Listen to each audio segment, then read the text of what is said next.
2 शमूएल अध्याय 1। दाऊद को साउल की मृत्यु का समाचार मिलना। साउल के मरने के बाद जब दाऊद अमालेकियों को मारकर लौटा और दाऊद को शिकलग में रहते हुए 2 दिन हो गए, तब तीसरे दिन ऐसा हुआ कि साउल की छावनी में से एक पुरुष कपड़े फाड़े सिर पर धूल डाले हुए आया। जब वह दाऊद के पास पहुंचा तब भूमि पर गिरा और उसको दंडवत की। दाऊद ने उससे पूछा, तू कहाँ से आया है? उसने उससे कहा, मैं इजरायली छावनी में से बचकर आया हूँ। दाऊद ने उससे पूछा, वहाँ क्या बात हुई, मुझे बता। उसने कहा, यह कि लोग रणभूमि छोड़कर भाग गए और बहुत लोग मारे गए और साउल और उसका पुत्र योनातान भी मारे गए हैं। दाऊद ने उस समाचार देने वाले जवान से पूछा, तू कैसे जानता है कि साउल और उसका पुत्र योनातान मर गए हैं?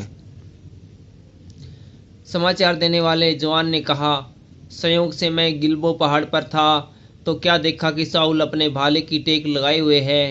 फिर मैंने यह भी देखा कि उसका पीछा किए हुए रथ और सवार बड़े वेग से दौड़े आ रहे हैं। उसने पीछे फिरकर मुझे देखा और मुझे पुकारा। मैंने कहा, क्या आज्ञा? उसने मुझसे कहा, तू कौन है? मैंने उससे कहा, मैं तो अमलेकी हूँ। उसने मुझसे कहा, मेरे पास खड़ा होकर मुझे मार डाल, क्योंकि मेरा सिर तो घुमा जाता है परंतु प्राण नहीं निकलता। तब मैंने यह निश्चय जान लिया कि वह गिर जाने के पश्चात नहीं बच सकता। उसके पास खड़े होकर उसे मार डाला और मैं उसके सिर का मुकुट और उसके हाथ का कंगन लेकर यहाँ अपने प्रभु के पास आया हूँ।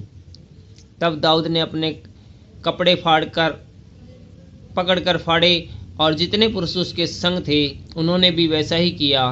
और वे साउल और उसके पुत्र योनातान और यहोवा की प्रजा और इजराइल के घराने के लिए छाती पीटने और रोने लगे और सांझ तक कुछ न खाया, इस कारण कि वे तलवार से मारे गए थे। फिर दाऊद ने उस समाचार देने वाले जवान से पूछा, तू कहाँ का है? उसने कहा, मैं तो परदेसी का बेटा अर्थात अमालेकी हूँ। दाऊद ने उससे कहा, तू यहोवा के अभिषिक्त को नष्ट करने के लिए हाथ बढ़ाने से क्यों नहीं डरा? तब दाऊद ने एक जवान को बुलाकर कहा, निकट जाकर उस पर प्रहार कर। तब उसने उसे ऐसा मारा कि वह मर गया। और दाऊद ने उससे कहा, तेरा खून तेरे ही सिर पड़े, क्योंकि तूने यह कहकर कि मैंने ही यहोवा के अभिषिक्त को मार डाला, अपने मुंह से अपने ही विरुद्ध साक्षी दी है। साउल और योनातान के लिए दाऊद का विलाप गीत। तब दाऊद ने साउल और उसके पुत्र योनातान के विषय में यह विलाप गीत बनाया और यहूदियों को यह धनुष नामक गीत सिखाने की आज्ञा दी। यह यासार नामक पुस्तक में लिखा हुआ है। हे इजराइल, तेरा शिरोमणि तेरे ऊंचे स्थान पर मारा गया। हाय सूरवीर कैसे गिर पड़े हैं। गत में यह न बताओ और न अस्कलोन की सड़कों में प्रचार करना, न हो कि फलस्ती स्त्रियां आनंदित हो, न हो कि खतना रहित लोगों की बेटियां गर्व करने लगे। हे गिलबो पहाड़ों, तुम पर न ओस पड़े और न वर्षा हो और न भेंट के योग्य उपज वाले खेत पाए जाएं, क्योंकि वहाँ सूरवीरों की ढालें अशुद्ध हो गई और साउल की ढाल बिना तेल लगाए रह गई। जूझे हुए के लहू बहाने से और सूरवीरों की चर्बी खाने से योनातान का धनुष न लौटता था और न साउल की तलवार छुच्छी फिराती थी। साउल और योनातान जीवन काल में तो प्रिय और मन भावुन थे और उनकी मृत्यु के समय अलग न हुए।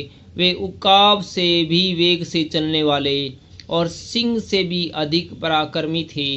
हे इजरायली स्त्रियों, साउल के लिए रो, वह तुम्हें लाल रंग के वस्त्र पहनाकर सुख देता और तुम्हारे वस्त्रों के ऊपर सोने के गहने पहनाता था। हाय युद्ध के बीच सूरवीर कैसे काम आए। हे योनातान, हे ऊंचे स्थानों पर जूझे हुए, हे मेरे भाई योनातान, मैं तेरे कारण दुखित हूँ। तू मुझे बहुत मनभाऊ जान पड़ता था। तेरा प्रेम मुझ पर अद्भुत वरन स्त्रियों के प्रेम से भी बढ़कर था। हाय सूरवीर कैसे गिर गई और युद्ध के हथियार कैसे नष्ट हो गए। Thank you.